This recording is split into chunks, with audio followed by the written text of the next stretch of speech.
If you've never sailed on an Alaskan cruise, you may be surprised how expensive cruises to Alaska can be. Visiting Alaska is the trip of a lifetime, and I recommend an Alaskan cruise to everyone. So I'm going to share with you all the ways I saved money on my Alaska cruise and hopefully help you get to Alaska without breaking the bank. Hi, I'm Kristen from thebargainchasingtourist.com. I've been cruising since 2000 and I actually worked on cruise ships for 5 years. So why are cruises to Alaska so expensive? Well, Alaska is an expensive state with some of the highest port fees of any cruise destination. So the port fees are what the cruise line has to pay each city to stop in that port.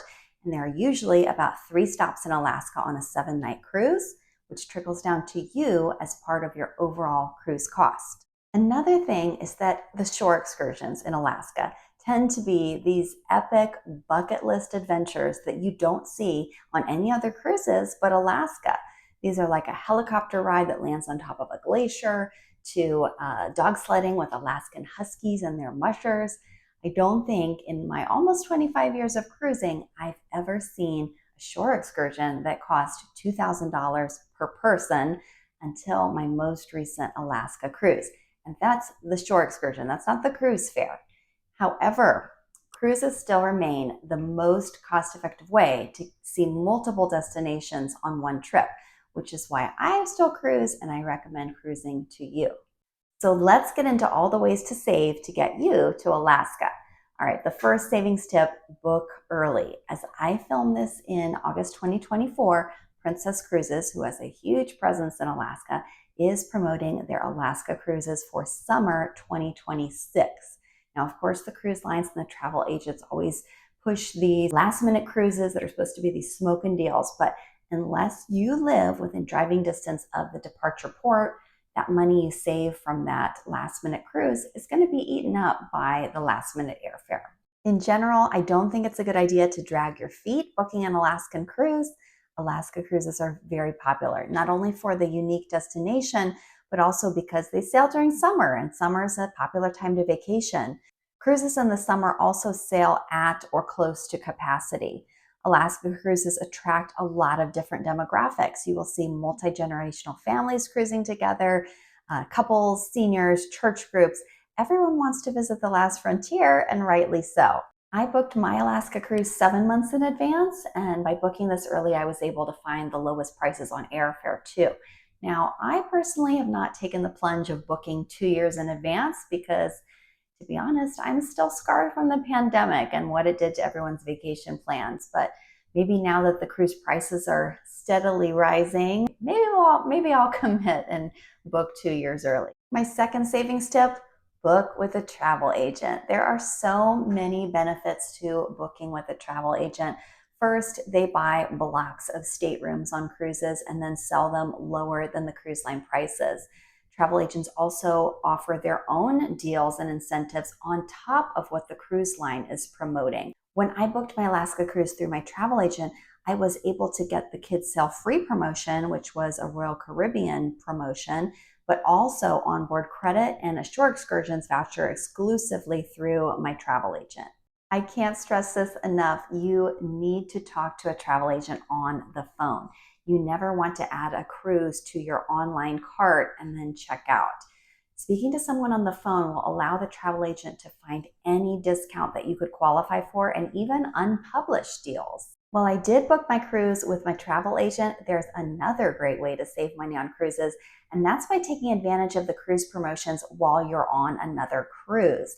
When I was on my Royal Caribbean cruise last year, I was able to get the next cruise promotion, which locked in savings for my Alaska cruise, but I could still book with my travel agent.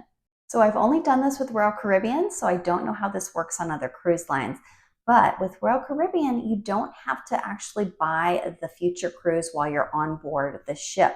You can pay a discounted deposit, and then I had a year to book the cruise of my choice and contribute that deposit. But if I booked within 2 months, then I also got onboard credit.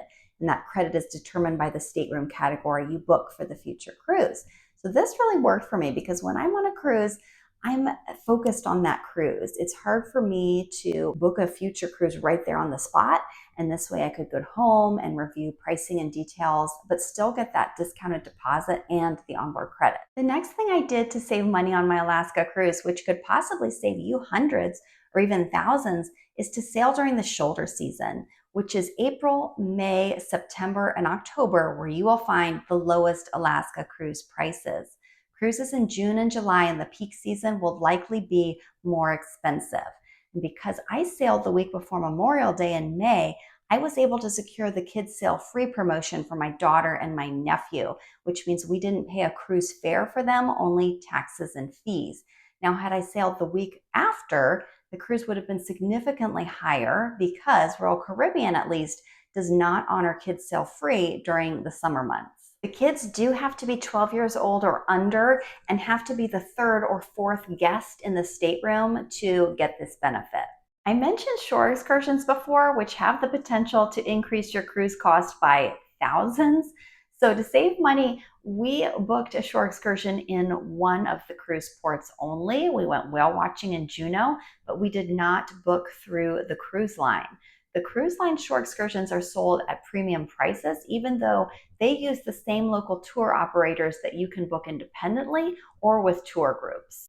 We booked through the Shore Excursions group because my travel agent offered me a voucher and we were really impressed by the quality of the tour.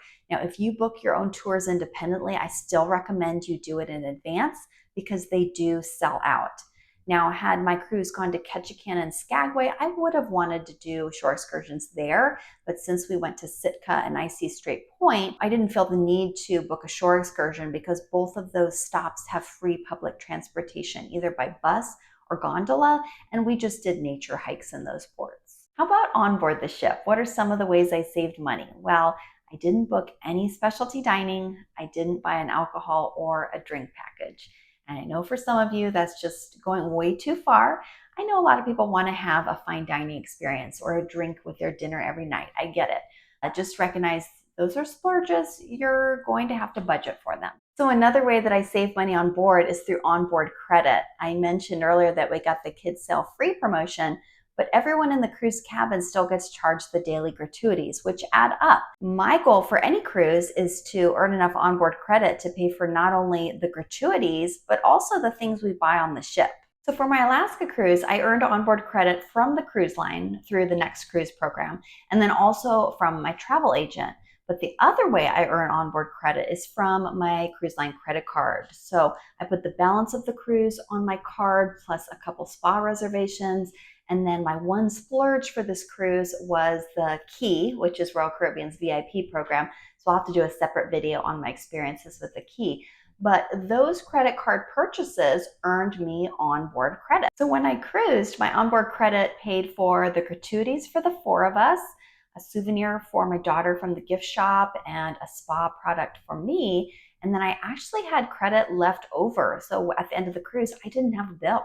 Something else to consider are the clothes, the accessories, the gear you need to bring to Alaska. So I live in the desert and I don't own a lot of cold weather clothing or rain gear, which meant I had to buy quite a few new things for this Alaska cruise.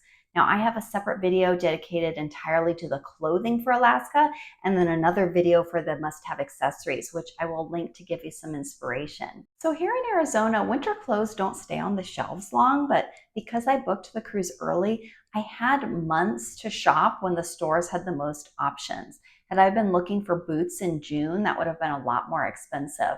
I also didn't buy brands like Patagonia, the North Face, Columbia, because we don't get a lot of wear out of those clothes other than on cruises. So how are we going to save you money on your Alaska cruise?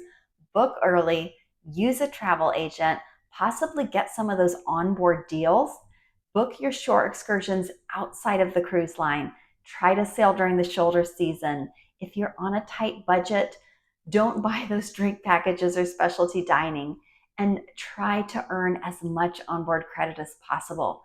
Bargain shop for your clothing and accessories. I'm Kristen from thebargainchasingtourist.com. Let me know in the comments your Alaska cruise savings tips, and you can print my Alaska cruise packing list linked below. If you like this type of cruise content, make sure to like and subscribe. and I hope to see you at sea.